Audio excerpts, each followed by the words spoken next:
Hey y'all, what's going on? It's Head the Operator. We will be reacting to Daniel's pink video. It's called Why Forcing Yourself to Work Never Works. So we're going to get started right now. Let's do it. Too many of us still try to motivate. About 15 years ago, I wrote a book about motivation, and it succeeded beyond anything I imagined. 159 weeks on the New York Times bestseller list, several million copies in more than 40 languages. Amazon later named it one of the best leadership books of all time. And yet, here's the strange thing. Most of what we do at work and school still ignores the book's central finding. Too many of us still try to motivate ourselves using outdated ideas, and the evidence shows they often backfire. So, this video isn't a book summary or a chapter by chapter recap. It's unfinished business. I'm going to walk through the 7 most important insights from Drive, the ideas people tell me they found most surprising, most useful, and most unsettling. By the end, you'll see how motivation actually works and what you can do differently starting now. So let's start with the belief that causes the most damage. Insight number 1, carrots and sticks don't work nearly as well as we think.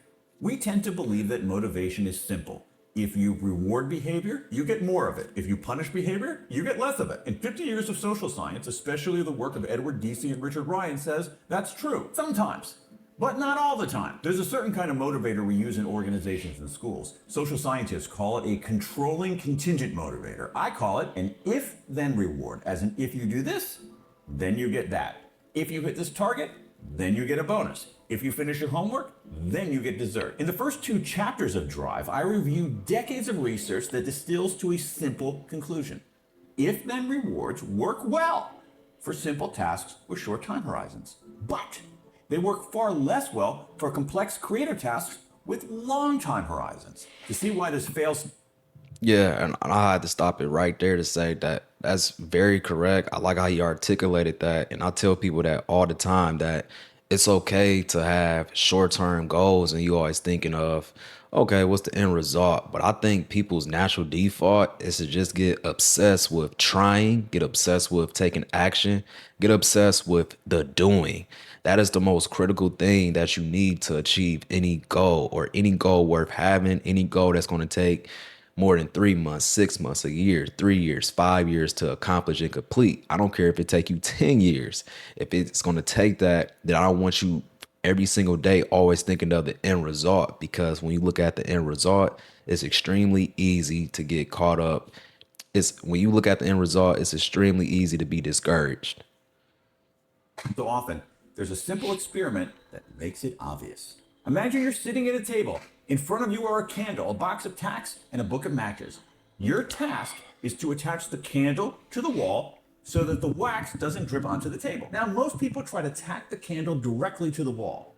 That doesn't work. Or they try melting the candle to the wall. That doesn't work either. Eventually, after lots of frustration, they have an insight. We saw that buying a mattress is way too confusing and way too expensive. We started Helix to change that. Hi, I'm Adam, co-founder of Helix. Empty the tack box.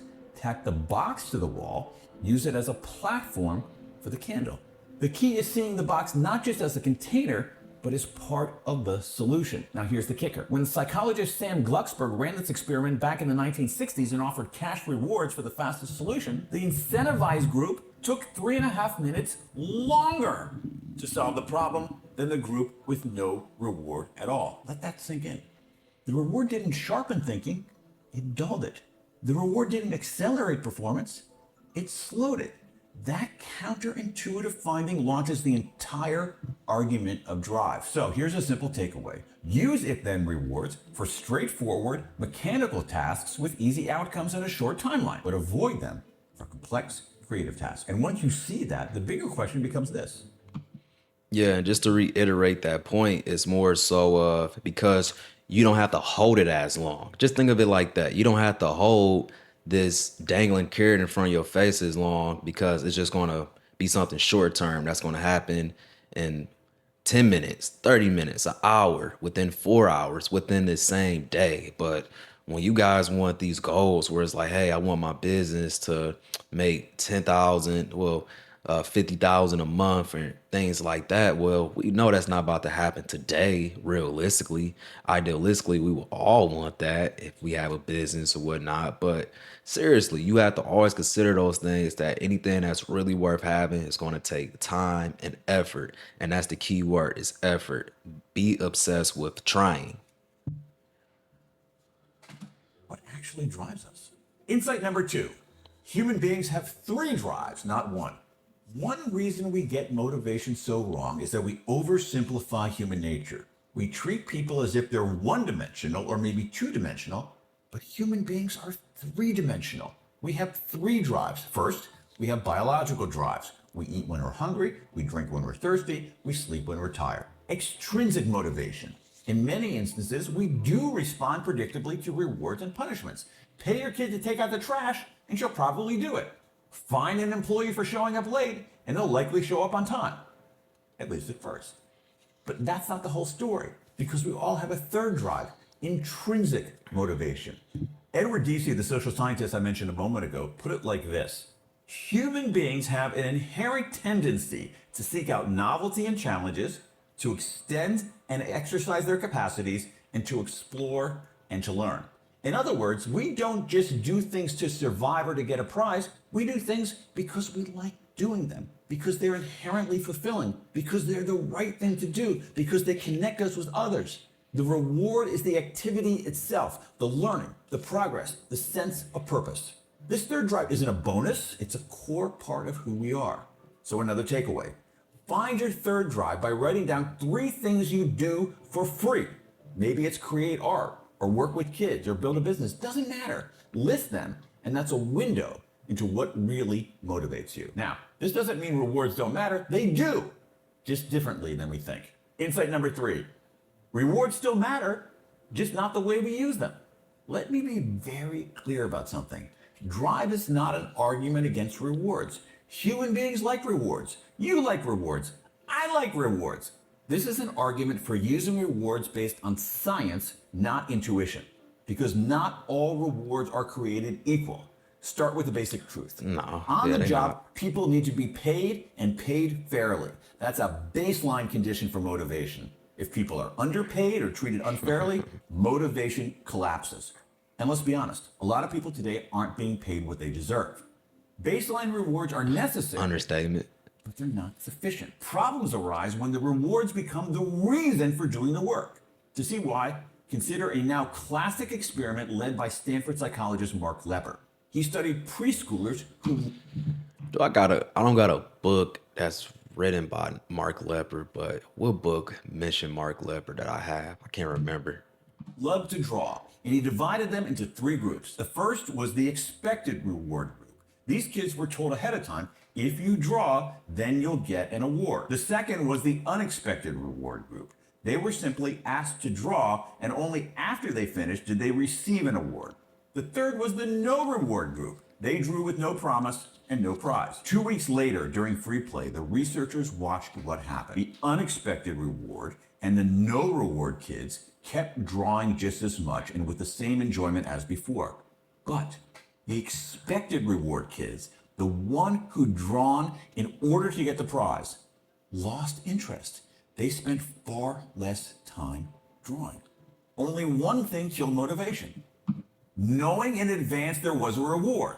When Bingo. I mean, and I think that was the point I made early on in this video, was that when you guys have these elaborate goals and expectations that you're setting for yourself, and they're long-term goals and goals that's worth having and worth achieving, you don't want to keep thinking about the end result time and time out through the day, because it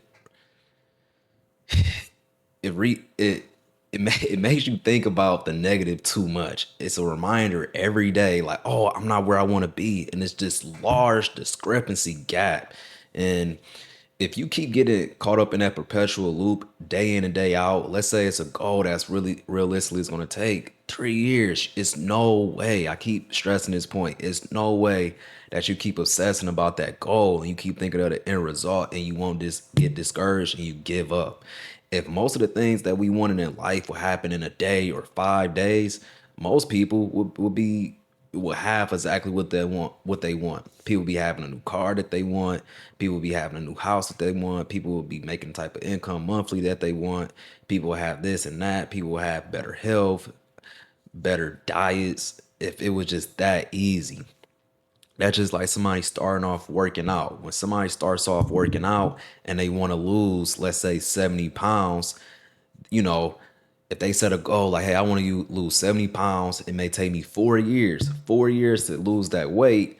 You don't want them to taking their mindset every workout. Oh man, the end result, man, I gotta get down. I gotta go from, let's say 250 to 180. I gotta drop that. I gotta get back to 180. I gotta get back to 180 every time. Like, no, you just have to take it one step at a time, because this is always something that I've said and I stand by it. Inputs. You put in your daily inputs, or working out. Some people don't work out every day. I don't work out every day. I work out every other day. But putting your daily inputs is the small things that lead up to the big thing.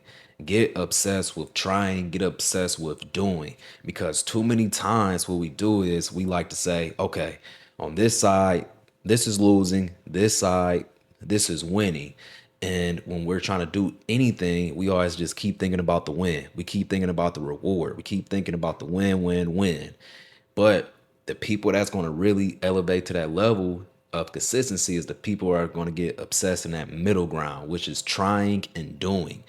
Give you an example. If you even think of somebody like a Michael Jordan, you think he really cared, truly cared just about getting this stupid trophy at the end of winning rings or whatever? No, if he was only obsessed game in and game out of the end result of a ring, then it's no way he would have games during the regular season where he's dropping 40, 50 points. I want y'all to understand that, and that's the best analogy that's coming to mind when I'm trying to give you this concept of just being obsessed and doing the action and doing the work and trying. And he just mentioned this study. It's a great study when they had kids, and it was like, oh, it's a reward for drawing. They were discouraged faster.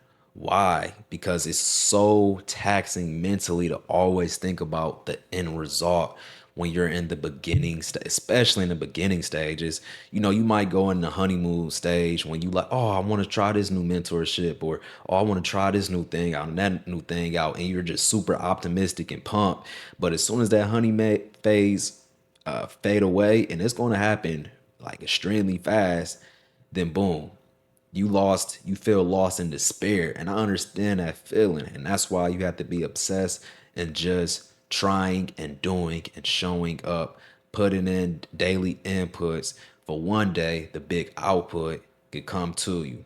That's the best way to go about things. And of course, when it's something short term, the short term things you don't have to hold on as long, so it's not as mentally draining and taxing. Drawing became something they did to get something else.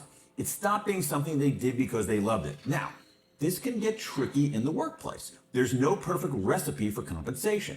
And Insight 3 doesn't mean that everybody should be paid the same. Some people contribute more and therefore should be paid more. And this doesn't mean that variable compensation is bad, but it must be simple, hard to gain, and connected to outcomes that matter. When rewards become overly complex or complicated, they stop motivating and start distorting behavior. Now let's move to what works better. Insight number 4, autonomy is the starting point of motivation. What? Autonomy is the starting point of motivation. So, lamest terms, freedom. Freedom is the starting point of motivation. Once people are paid fairly, Autonomy. something else matters even more. Autonomy. Autonomy is the ability to have some control over one's life and work. And this isn't some fluffy Yeah, like I said, it's just freedom. Just it's interchangeable with freedom. feel-good concept. Stock up this summer with Paleo Valley's buy one get one free offer on bone broth protein. If you're someone who cares about the health, Research shows that organizations offering greater autonomy often outperform control-oriented firms, sometimes dramatically. Autonomy doesn't mean isolation. It doesn't mean anarchy. Maybe the best way to understand autonomy is to think about its opposite, control. Human beings have only two reactions to control. They comply or they defy. But we don't want pure compliance at work or at school, and we don't want defiance either. We want engagement. And the way that people engage, Yeah, you got to think. Anytime you put a lot of stipulations and rules on anything, it's just a higher cognitive load on yourself. So of course, people perform. They don't perform as well. And we always hear people like, "Oh, you perform better under pressure," and things like that.